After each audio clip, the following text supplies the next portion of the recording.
오늘 현장에서 목장 모임이 이제 시작됩니다. 너무 감사하죠. 양육도 오늘 주일반 현장에서 진행되니까요. 여러분 예배 마치시고 바로 집으로 가지 마시고요. 여러분 목장 장소 잘 기억나시죠? 가셔서 같이 좋은 시간 나누셨으면 참 좋겠습니다. 방금 사사기 6장의 말씀을 같이 읽었는데요. 기대를 벗어난 응답이라는 제목으로 같이 말씀 나누겠습니다. 사사기 6장의 배경은 미디안이라고 하는 이 족속이 이스라엘에게 쳐들어와서 이 이스라엘이 굉장히 괴로워하는 상황이죠. 자, 1절을 보실래요? 이스라엘 자손이 또 여호와의 목전에 악을 행하였으므로 여호와께서 7년 동안 그들을 미디안의 손에 넘겨주시니. 사사기 성경을 조금 읽어보신 분은 이러한 과정이 반복된다는 걸 알 수 있을 겁니다. 자, 그런데 오늘 미디안은 조금은 독특한 게, 보통 어떤 한 나라나 또는 한 민족이 이스라엘을 압제하면 쳐들어와서 거기에 상주하고 거주하면서 압제를 합니다. 자, 근데 미디안은 조금 달라요. 독특해요. 자, 그래서 2절을 읽어보면 이 미디안 때문에 이스라엘 사람들이 하는 행동이 한 가지 있습니다. 미디안의 손이 이스라엘을 이긴지라. 이스라엘 자손이 미디안으로 말미암아 어디에서요? 산에서 웅덩이와 굴과 산성을 자기들을 위하여 만들었으며. 아니, 보통 압제하면 이렇게 할 필요가 없잖아요. 그 강력한 나라가 쳐들어와서 거기에 거주하면서 압제하기 때문에 이런 행동을 할 필요가 없습니다. 이어지는 3절과 4절에 보면 왜 그런지 알 수 있죠. 3절 보세요. 이스라엘이 파종한 때면, 그러니까 씨앗을 뿌리는 봄을 이야기합니다. 미디안과 아말렉과 동방 사람들이 치러 올라와서 진을 치고 가사에 이르도록 토지 소산을 멸하여 이스라엘 가운데에 먹을 것을 남겨두지 아니하며 양이나 소나 나귀도 남기지 아니하니. 미디안은 유목민들이었습니다. 그러니까 어떤 한 곳에 거주하는 사람들이 아니라 먹을 것을 찾아 이리저리 다니던 사람들이었기 때문에 이스라엘을 괴롭히긴 하는데, 언제요? 먹을 것을 가져가기 위해서 특정한 때에 쳐들어와서 먹을 것을 가져가는 사람들이었습니다. 얼마나 머리가 좋냐면 추수 때가 아닙니다. 추수 때 만약에 쳐들어가서 먹을 것을 가져오면 그 다음 해부터는 가서 먹을 게 없습니다. 파종할 때, 그러니까 내가 먹을 걸 남겨두고 그 다음 수확을 위해서 씨앗을 뿌린 그 순간 쳐들어가서 먹을 것을 가져온 겁니다. 그러면 이스라엘 사람들은 어쩔 수 없이 남은 기간 동안 열심히 그 씨앗을 키울 거고요. 다시 그 다음에 수확을 하고 나면 또 쳐들어오는 겁니다. 진짜 나쁜 놈들입니다. 진짜 지능적이죠. 이렇게 얼마나요? 7년 동안. 1절에 보니 7년 동안 그들을 미디안의 손에 넘겨주셨다고 표현되어 있습니다. 그리고 오늘 우리가 함께 읽은 본문의 첫 부분 6절이 이렇게 시작하죠. 이스라엘이 미디안으로 말미암아 궁핍함이 심한지라. 그 다음 뭐라고 되어 있습니까? 이에 이스라엘 자손이 여호와께 부르짖었더라. 제가 여러분에게 미리 1절부터 읽어오도록 했습니다. 왜냐하면 오늘 6절 말씀만 보면 미디안 때문에 힘들어서 하나님께 기도하는 장면만 떠오르죠. 그런데 기억하십시오. 7년이 흘러갔습니다. 그리고 7년이 흘러간 다음에야 이스라엘 백성이 하나님께 부르짖었습니다. 그 얘기는 무슨 얘기입니까? 그 전에는 자기들 스스로 해볼만 했다는 겁니다. 쳐들어와서 먹을 게 없어지긴 했지만 하나님이 없어도 한번 해볼 것 같아요. 그렇게 7년을 버티다가 어떻게 해요? 이에 이스라엘 자손이 여호와께 부르짖었더라. 이 이에라고 하는 단어가 너무 중요합니다. 이 이에라는 단어는 항복 선언의 단어죠. 하나님 7년간 내 힘으로 버텨봤는데 안 되네요. 그래서 드디어 하나님 당신이 필요합니다라고 외치는 장면이 6절입니다. 이스라엘이 미디안으로 말미암아 궁핍함이 심한지라 이에 이스라엘 자손이 여호와께 부르짖었더라. 어떻게든 자신의 힘으로 7년간 버텨왔던 말을 바꿔보면 하나님이 필요 없던 이스라엘이 드디어 7년 만에 하나님을 찾기 시작하는 겁니다. 그래서 우리 인생에 있어서도 이 이해라고 하는 단어는 너무 중요합니다. 저는 예배 때마다 이게 경험되어야 한다고 생각해요. 하나님, 제가 일주일 동안 제 힘으로 살다가 이에 하나님께 부르짖었더라. 이 이해라고 하는 단어가 누가복음 15장에도 또 나오더라고요.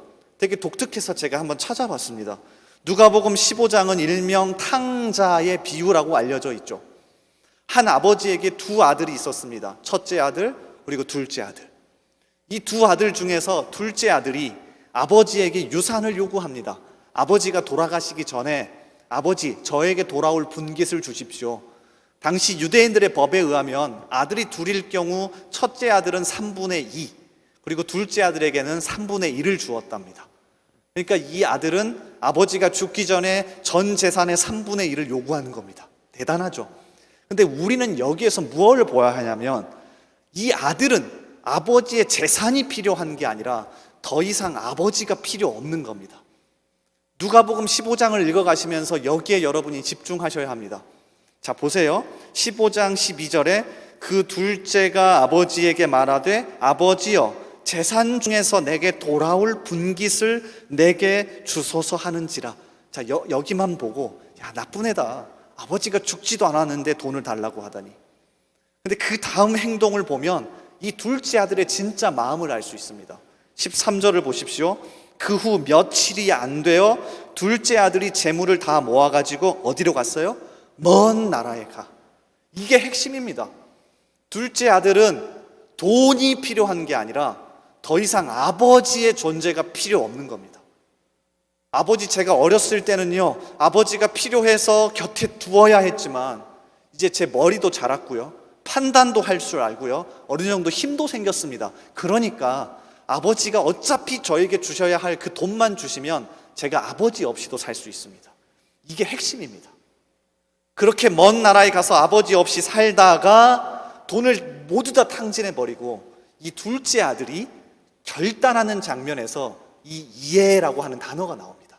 자, 띄워주실래요? 15장 17절. 이에 스스로 돌이켜 이르되 내가 일어나 아버지께 가서 이르기를 아버지 내가 하늘과 아버지께 죄를 지었사오니 지금부터는 아버지의 아들이라 일컬음을 감당하지 못하겠나이다. 나를 품꾼의 하나로 보소서 하리라 하고. 잘 읽어보십시오. 어떤 의미입니까? 아버지에게 돌아가겠대요. 아버지의 품꾼 하나로 봐주십시오. 이 얘기는 무슨 얘기입니까? 아버지와 관계를 끊어버리겠다가 아니라 이제는 아버지 당신이 필요합니다. 그 이해입니다. 항복선언의 이해. 마치 사사기 6장에서 7년간 하나님 없이도 살다가 이에 하나님께 부르짖었더라. 똑같은 상황 아닙니까? 자, 이어지는 장면을 보십시오. 드디어 이렇게 이에 항복하고 돌아갔던 둘째 아들이 아주 독특한 장면 하나를 보게 됩니다. 자, 여러분이 둘째 아들이라 생각하고 이 장면을 보십시오. 이에 일어나서 아버지께로 돌아가니라. 아직도 거리가 먼데 아버지가 그를 보고 측은히 여겨 달려가 목을 안고 입을 맞추니. 여러분, 둘째 아들의 시선에서 이 장면을 보셔야 합니다. 아버지께 항복하고 돌아가는 그 상황에서 저 멀리서 아버지는 매일같이 기다리며 나를 바라보고 있었던 거죠. 자, 이걸 경험하는 게 예배입니다. 이것을 경험하는 게 여러분이 이에 하나님께 항복하고 하나님 정말 당신이 필요해라고 돌아갔을 때 하나님이 우리에게 보여주시는 장면이에요. 그러니까 이 예배를 통해서 여러분이 이걸 경험하셔야 합니다. 찬양할 때, 말씀을 들을 때, 기도할 때, 하나님께 부르짖을 때 이 아직도 거리가 먼데 아버지가 그를 보고 측은히 여겨 달려가 목을 안고 입을 맞추니. 자, 이 장면. 그리고 우리에게도 필요하죠. 이런 하나님을 기대하며 이에 하나님 항복합니다. 정말 당신이 필요합니다. 라고 부르짖으며 달려가셔야 하는 것 아닙니까? 근데 이거 많이 사라져 버렸죠. 청년의 때에 더 힘듭니다. 목사님 나름대로 저 이제 판단도 하고요. 돈을 버는 사람은 이제 돈도 좀 생겼고요. 이제 저 나름대로 어느 정도 성장해 가고 있습니다. 그래서 이 태도를 잃어버리지 않습니까? 이스라엘도 그랬다고요. 나름대로 산에 웅덩이도 파고 굴도 파고, 자, 이거 하지 말란 얘기가 아닙니다. 열심히 노력했지만 하나님이 필요 없는 상태. 자, 이거 진짜 조심하셔야 합니다. 그러니까 오늘 이 예배가 이에 하나님께 항복하는 자리가 되길 바랍니다. 천부여 의지 없어서 이 찬양과 찬송을 저희 어머니 아버지들은 참 많이 불렀던 것 같아요. 혹시 그 찬송가 아십니까? 죄송해요. 또 음이 갑자기 생각이 안 나네요. 전부여 의지 없어서. 무슨 얘기입니까? 두 손 두 발 들고 다 하나님께 갑니다. 이 찬양 왜 지금 안 하는 줄 아십니까? 이 태도가 없어져 버린 거예요. 하나님, 저 젠틀하게 이 자리에 왔습니다. 저 기도하고 말씀 듣고 갈게요. 오늘은 조금 기분이 좋아서 목장 모임 좀 해볼게요. 절대 두 손 두 발 들고 나와서 하나님께 항복하지 않습니다. 잃어버렸습니다. 사사기 6장은 우리에게 이 자세를 보여줍니다. 얼마나 무서우냐면 7년 동안이나 회복하지 못했습니다. 사람이 그렇습니다. 그러니까 오늘 이 자리에서 진짜 기도하시면서 회복하셔야 하고요. 하나님 앞에 나아갈 때마다 이 자세로 나아가셔야 합니다. 그렇게 나아갔더니 드디어 하나님이 응답하기 시작했습니다. 오늘 사사기 6장에 보면 그렇게 하나님께 부르짖고 하나님, 우리가 진짜 하나님이 필요해요. 미디안이 쳐들어와서 곡식도 없고요, 양식도 없고요, 물리쳐야 하는데 군대도 없고요, 무기도 없습니다. 어떻게 해야 됩니까? 라고 부르짖었을 때 하나님이 드디어 응답하십니다. 자, 그 응답하시는 장면이 이어지는 7절과 8절이에요. 자, 띄워주실래요? 우리 한번 한 목소리로 같이 읽어보도록 하겠습니다. 어떤 응답을 하시는지. 자, 시작.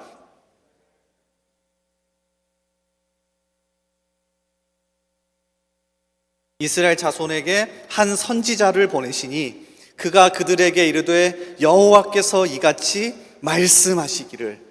전혀 예상 밖의 응답을 하십니다. 7년 만에 항복 선언을 하고 아마 외쳤을 겁니다. 하나님, 우리가 우리 힘으로 안 됩니다. 미디안을 좀 물리쳐 주세요. 하나님, 우리 양식 없는 거 알잖아요. 양식 좀 주세요. 우리 외부적 환경이 너무 힘든 거 알잖아요. 항복할 테니까 제발 좀 바꿔주세요. 라고 기도했더니 하나님이 한 사람을 보내셨죠. 한 선지자를 보내시니. 자, 여기까지는 괜찮았어요. 왜냐하면 모세 같은 선지자라면, 아니 그가 손을 들면 전쟁에서도 이기고 지팡이를 휘두르면 홍해도 갈라지는데, 아니 그런 선지자라면 너무 좋은 것 아닙니까? 여러분, 만약에 제가 이 손에 든 물통을 가지고 여러분의 모든 문제를 해결해 줄 수 있다면 여러분 저에게 찾아오지 않겠습니까? 근데 여러분 저에게 찾아오지 않습니다. 왜? 한 선지자를 보내시니 여호와께서 이같이 말씀하시기를. 똑같습니다. 기대를 벗어난 응답이었습니다. 아니 왜 하필 이 어려운 시기에 그것도 선지자를 보내서 그렇게도 듣기 싫은 말씀을 전하실까? 아니 빨리 미디안을 물리쳐버리면 되는 건 아닙니까? 아니면 미디안이 쳐들어와서 가져가 또 남을 만큼의 양식이 있으면 되는 것 아닙니까? 그런데 하나님은 하필이면 말씀을 주십니다. 선지자를 보내서 우리의 마음을 보게 하시고 우리 내면을 말씀으로 지켜보게 하시고 우리의 마음을 말씀을 통해 점검하게 하십니다. 그런데 가만히 생각해 보면 사실 이게 먼저입니다. 이게 먼저입니다. 하나님은 우리의 외부적인 환경에 관심이 없으신 게 아닙니다. 6장, 7장, 8장을 계속 읽어보면 하나님은 미디안이라고 하는 강력한 외부 환경도 바꿔주십니다. 그런데 먼저 뭘 하십니까? 우리의 궁핍한 마음을 먼저 해결하십니다. 그래서 선지자를 보내서 말씀을 전하시는 겁니다. 자, 이어지는 13절의 말씀을 보면 얼마나 그들의 마음이 궁핍해져 있는지 알 수 있습니다. 사사기 6장 13절에 보면 당시 사사가 될 기드온에게 하나님이 찾아오셨을 때 하나님의 사자에게 기드온이 첫 마디가 이겁니다. 그 하나님의 사자가 굉장히 힘들었을 것 같아요. 잘 보세요. 얼마나 까칠한지 보세요. 기드온이 그에게 대답하되 오 나의 주여 여호와께서 우리와 함께 계시면 어찌하여 이 모든 일이 우리에게 일어났나이까? 얼마나 마음이 궁핍하고 까칠한지 모릅니다. 아마 한 단번에 미디안을 해결해 줬어도 이스라엘 사람들은 마음의 궁핍함 때문에 다시금 어려움에 빠졌을 겁니다. 그래서 하나님은 본능적으로 외부 환경 탓만 하고 있는 우리의 궁핍한 마음을 먼저 해결하십니다. 여러분 가만히 생각해 보세요. 외부의 어려움이 찾아왔을 때 이거 없어져야 되는 거 맞습니다. 하나님은 여기에도 관심이 많으십니다. 여러분의 물질적인 어려움 해결해 주실 겁니다. 여러분이 취직이 되지 않고 공부가 잘 되지 않고 사람과의 관계에서 어려움을 가질 때 분명히 해결해 주실 거예요. 그런데 가만히 들여다보십시오. 그러한 환경 속에 있을 때 뭐가 진짜 문제던가요? 여러분의 마음이 진짜 까칠하고 궁핍하지 않던가요? 하나님은 이걸 꿰뚫어 보신 겁니다. 그리고 제 자신을 한번 들여다봤습니다. 사실 제가 요새 마음이 진짜 궁핍하거든요. 그래서 기도할 때마다 하나님께 이렇게 기도해요. 하나님, 제 주변 사람들을 좀 변화시켜 주세요. 하나님, 제 아내를 변화시켜 주세요. 하나님, 제 주변에 있는 환경을 변화시켜 주세요라고 기도를 많이 하더라고요. 그리고 내 마음을 잘 살펴보니까 얼마나 마음이 궁핍한지 몰라요. 여러분 그렇지 않으세요? 외부의 어려움이 있을 때 그 어려움도 문제지만 사실 그 어려움을 수용하고 그 어려움을 해결해야 하는 내 마음이 더 까칠하고 궁핍하더라고요. 하나님은 이걸 꿰뚫어 보신 겁니다. 그리고 나서 오늘 말씀 6절을 다시 보니까 새롭게 보이더라고요. 자, 6절을 다시 띄워주실래요? 자, 이렇게 되어 있죠. 이스라엘이 미디안으로 말미암아 궁핍함이 심한지라. 근데 뭐가 궁핍한 거예요? 마음이요. 물론 겉으로는 양식이 없어서 궁핍한 것을 표현한 거겠죠. 그런데 진짜 하나님은 꿰뚫어 보시는 겁니다. 이스라엘이 미디안으로 말미암아 궁핍함이, 마음의 궁핍함이 심한지라. 그래서 이걸 먼저 해결해 주시는 겁니다. 이기주라고 하는 작가 아십니까? 제가 사진을 찾아보니까 굉장히 젊은 남자 작가더라고요. 여성들에게 인기가 많을 것 같아요. 근데 이 이기주라는 작가가 언어의 온도, 말의 품격이라는 책을 썼습니다. 아마 한 번쯤은 읽어보셨을 텐데요. 한 2, 3년 전인가 굉장히 센세이션을 일으킨 책입니다. 이분이 한 달도 되기 전, 그러니까 8월 17일인가 새로운 책 하나를 출간했는데 이 코로나라고 하는 어려운 외부적인 환경을 맞이하는 우리에게 진짜 필요한 게 뭘까를 고민하다가 책 한 권을 썼어요. 제목이 뭐냐면 마음의 주인이에요. 마음의 주인. 이기주 작가는 이렇게 본 겁니다. 외부적인 코로나가 없어져도 마음이 궁핍하면 여전히 어려울 거다. 초등학교 2학년 때 아버지가 돌아가신 일을 기억하며 책을 시작합니다. 그날의 기억을 떠올릴 때마다 마음에서 뜨거운 무언가가 치밀어 오르는 듯한 기분이 들었다. 기억이라는 장작불로 데워진 감정은 머리까지 치받쳐 올라와 마음에 관한 숱한 질문을 남긴 뒤 천천히 사그라들었다. 그러니까 초등학교 2학년 때 아버지가 돌아갔던 그 기억이 내 마음속에서는 괜찮다고 생각했는데 어른이 된 다음에도 마음속에 불뜻 일어나더라는 겁니다. 도대체 마음은 어디에 있는가? 마음은 왜 시시때때로 흔들리는가? 삶의 많은 문제가 마음을 잃어버리는 데서 비롯되는 것은 아닐까?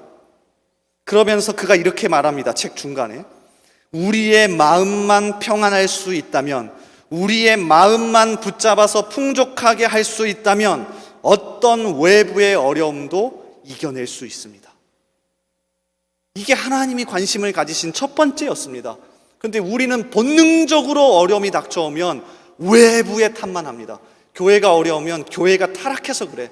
가정이 어려우면 내가 엄마 아빠를 잘못 만나서 그렇지. 학교가 어려우면 학교가 타락해서 그래. 교장이 이상해서 그렇지. 총장이 이상해서 그렇지. 학생들이 이상해서 그렇지. 그러니까 우리는 본능적으로 어려움이 닥쳐오면 음모론, 여러분 젊은 세대들 물어보면 무슨 음모, 그러니까 대한민국은 전부 다 음모야.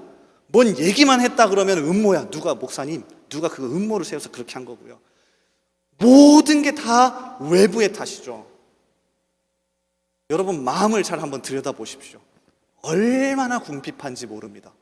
제가 그렇더라고요. 제가 목사인 저도 그렇더라고요. 여러분 어떻습니까? 그래서 하나님은 여기에 관심을 가지시고 선지자를 보내서 말씀을 먼저 전하시는 겁니다. 7년 동안 고생했지. 그런데 너희의 마음을 먼저 보자. 우리의 마음을 먼저 보자. 얼마나 궁핍하니? 이 마음을 바꿔서 마음만 풍족할 수 있다면, 마음만 붙잡을 수 있다면 그 어떤 외부의 어려움도 이길 수 있지 않을까? 하나님은 이렇게 말씀하시는 거죠. 그래서 지금도 우리의 마음에 관심이 많으십니다. 마치 주품의 품으소서라고 하는 찬양과 같죠. 이따가 같이 찬양을 할 건데요. 이 찬양의 첫 가사가 이렇습니다. 주품에 품으소서, 능력의 팔로 덮으소서. 여기까지만 보면 하나님이 품어서 하나님이 능력을 주신다라고 생각하죠. 자, 그런데 진짜 이 곡을 작사한 사람이 하고 싶은 건 그 다음 구절입니다. 어떻게 되죠? 거친 파도 날 향해 와도 주와 함께 날아오르리. 거친 파도 날 향해 와도 주와 함께 날아오르리. 이게 능력이래요. 폭풍 가운데 나의 영혼 잠잠하게 주를 보리라.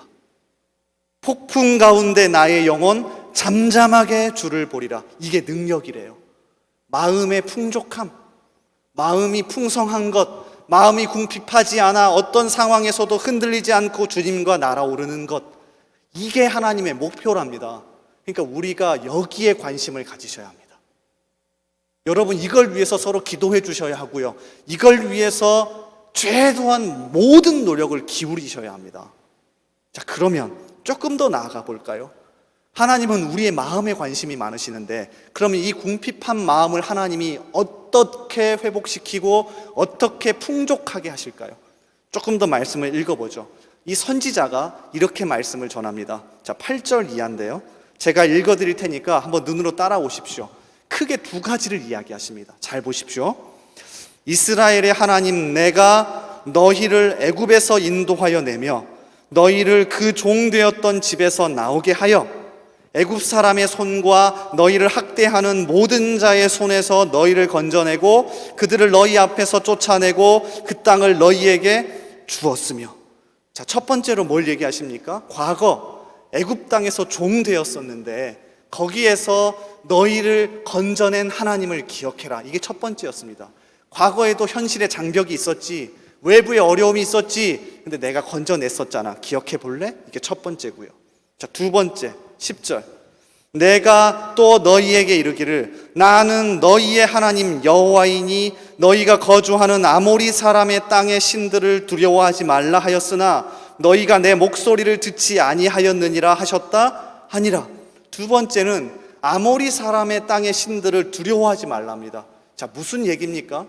당시 이스라엘이 살던 가나안 땅을 또다시 부르는 말인데요, 가나안 땅에는 7개의 부족이 살고 있었습니다. 근데 이 7개의 부족을 다 말하기가 어려우니까 이 부족 중에서 가장 중심이 되고 가장 큰 부족인 아모리를 대표격으로 아모리 사람의 땅이라고 불렀습니다.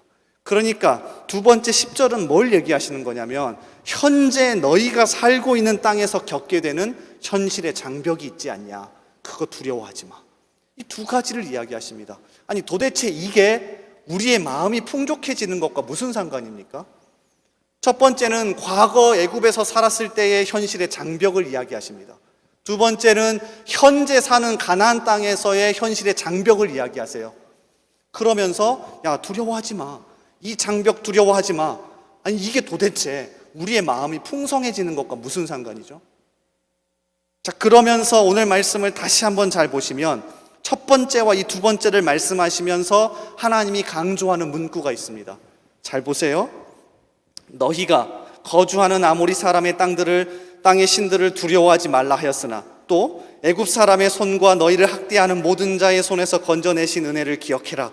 이렇게 두 가지를 얘기하시면서 그 앞에 뭐라고 강조하십니까? 이스라엘의 하나님 내가. 두 번째, 나는 너희의 하나님 여호와이니. 자, 이걸 두 번이나 반복하세요. 이스라엘의 하나님 내가, 나는 너희의 하나님 여호와이니. 하나님의 하나님 되심을 두 번이나 강조합니다. 자, 그러면 여기에서 하나님이 지적하시는 게 뭔지 아십니까? 첫 번째, 애굽이라고 하는 장벽, 현실의 장벽이 있었을 때 그때도 너희에게는 내가 하나님이 아니라 그 현실의 장벽이 너희에게 두려워 떠는 신이 되었었다. 그리고 현재 아모리 사람의 땅에서 사는데 역시 현재 살아가는 현실의 장벽이 너희의 하나님이다. 내가 하나님이 아니라 현실의 장벽이 너희의 하나님이구나. 그러니까 이 의식을 바꿔라. 내가 너희를 구원하고 만들었고 너희 가운데 함께하는 너희의 하나님이다. 그러니까 하나님의 하나님 되심을 두 번이나 강조합니다. 하나님의 하나님 되심을 두 번이나 강조해요. 다른 거 없어요. 잘 읽어보세요. 그리고 선지자는 떠납니다. 선지자는 이 두 개를 이야기하고 떠납니다. 야, 과거에도 애굽에서 살 때도 솔직히 얘기해봐. 너 힘든 것 때문에 너 엄청나게 어려운 것 때문에 하나님보다 그게 더 무서웠잖아. 야, 그리고 너 솔직해져. 지금 어렵지. 근데 지금 현실의 장벽, 돈 때문이야? 사람과의 관계 때문이야? 아니면 다른 어떤 것 때문이야? 그거 솔직히 하나님보다 더 두렵잖아. 이 얘기 하시는 거예요. 말을 풀어보면 하나님이 앞에 서서 이야기하는 겁니다. 야, 너 현재 현실의 장벽과 내가 서 있는데 누가 더 두렵니? 여러분, 하나님이 더 두려우십니까? 아니면 현실의 장벽이 더 두려우십니까? 이 얘기를 하는 겁니다. 그리고 나서 이 선지자는 떠납니다. 하나님의 하나님 되심. 하나님의 하나님 되심. 이 문구를 기억하고 이것이 회복돼야 우리의 마음이 계속해서 풍성해집니다. 별거 아니죠. 진짜 별것 아니에요. 그런데 야, 하나님이 내 하나님이구나 하는 순간부터 내 마음에 풍성함이 찾아옵니다. 하나님이 진짜 내 하나님이구나 라고 하는 순간부터 별거 아닌데 그때부터 현실의 장벽이 더 작아 보이기 시작하죠. 그래서 마음이 풍성해지기 시작합니다. 다음 주에 이걸 이어서 또 계속해서 기도원을 살펴볼 겁니다. 근데 일단 우리가 점검해야 될 건 요겁니다. 하나님의 하나님 되심. 여러분, 안토니 후쿠마라고 하는 교수 아십니까? 네덜란드 출신의 굉장히 유명한 미국 조직신학자인데요. 여러분, 2년 전에 우리가 겨울 수련회 할 때 구원론에 대해서 같이 나눴었습니다. 기억나십니까? 안 나실 거예요. 저번 주 설교 제목도 기억 안 나시죠? 괜찮아요. 인기는 너무 끄덕인다. 그런데 이 안토니 후쿠마가 복음의 부르심으로 중생하고 회심한 사람, 그러니까 진짜 거듭난 사람, 진짜 복음을 받아들여서 하나님 믿습니다라고 한 예수를 영접한 사람의 가장 첫 번째 특징으로 뭘 얘기하는 줄 아세요? 들어보세요. 복음의 부르심으로 중생한 사람, 회심한 사람의 가장 큰 특징은 하나님의 하나님 되심을 깨닫는 거다.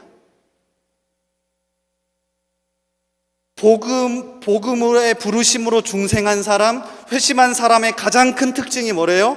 하나님의 하나님 되심을 깨닫는 거래요. 신학적으로 말하면 하나님의 절대 주권 사상이 회복된다. 하나님이 모든 것의 절대자이자 내 삶의 주권자가 된다. 그리고 이렇게 글을 맺습니다. 이것이 구원이다. 이거 잃어버린 겁니다, 사실은.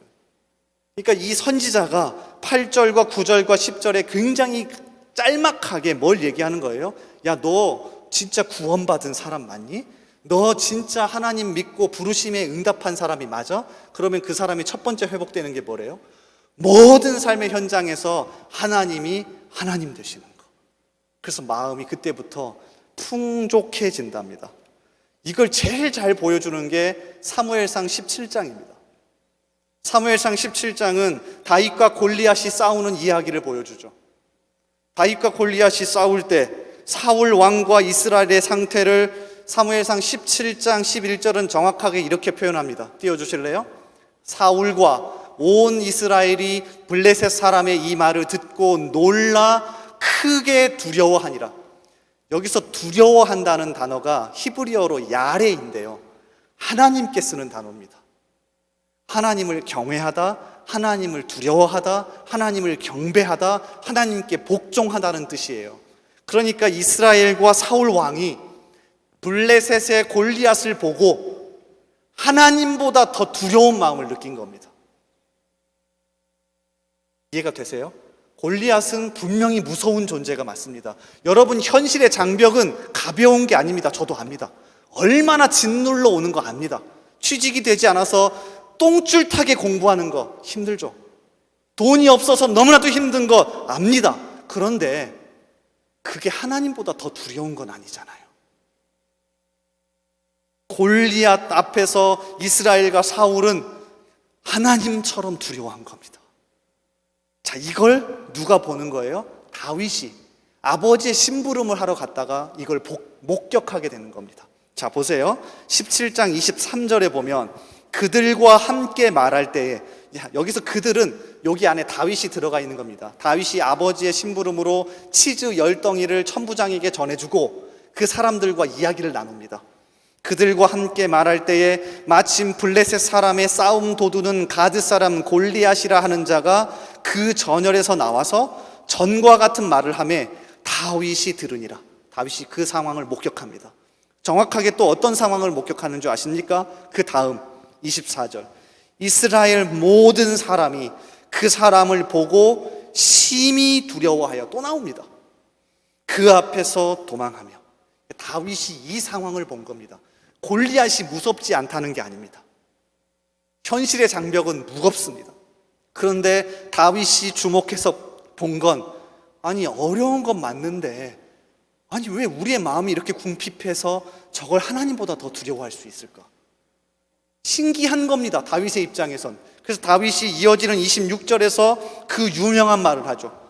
다윗이 곁에 서 있는 사람들에게 말하여 이르되 이 블레셋 사람을 죽여 이스라엘의 치욕을 제거하는 사람에게는 어떠한 대우를 하겠느냐? 이 할례 받지 않은 블레셋 사람이 누구이기에 살아계시는 하나님의 군대를 모욕하겠느냐? 자, 다윗의 표현에 주목해 보십시오. 대가를 바라는 게 아닙니다. 블레셋 사람을 죽여 이스라엘의 치욕을 제거하는 사람에게는 어떠한 대우를 하겠느냐? 나 어떤 대가를 바란다, 이런 얘기가 아닙니다. 골리앗이 무엇이길래 살아계신 하나님보다 더 크고 무서워하고 두려워하냐고 되묻는 겁니다. 그런데 저는 우리의 모임, 우리의 예배, 교회에서 해야 되는 건 바로 이 과정이라고 생각해요. 여러분, 어렵지 않다는 게 아닙니다. 여러분을 정죄하는 게 아니에요. 목사님 나 진짜 힘든데 너무 하신 거 아니에요? 압니다. 이거를 위로하지 말자는 게 아닙니다. 그런데 우리의 결론은 서로 기도해 주어야 할 건, 그래도 우리가 믿는 하나님이 더 크신 것 아니야? 그리고 그 하나님이 내 하나님이잖아 라는 결론에 이르러야 하는 것 아닙니까? 그러니까 이 다윗의 외침이 우리에게도 있어야 합니다. 근데 다윗이 우리를 보고 똑같이 이야기할 것 같습니다. 신기한데? 여기 하나님 믿겠다고 다 앉아 있는데 현실의 장벽을 왜 더 두려워하고 더 떨어하지? 하나님이 계시는데. 이걸 회복했으면 좋겠어요. 죄송합니다. 9월을 맞이하는 첫째 주일에 너무 무거운 얘기한 것 같죠? 근데 진짜 필요합니다. 하나님의 하나님 되심. 그래서 그 현실의 장벽, 두렵고 떨리지만 열심히 노력하며 준비하지만 하나님이 내 하나님 되어 더 크다는 생각으로 마음이 풍족해져서 살아가는 저와 여러분 되기를 주님의 이름으로 소원합니다. 우리 이 시간 같이 찬양하고 기도하기를 원하는데요, 우리 결단하는 의미로 다 같이 자리에서 일어나서 찬양하면 좋겠어요. 한번 일어나 보실래요? 자리에서 일어나셔서 함께 찬양하며 나아가겠습니다.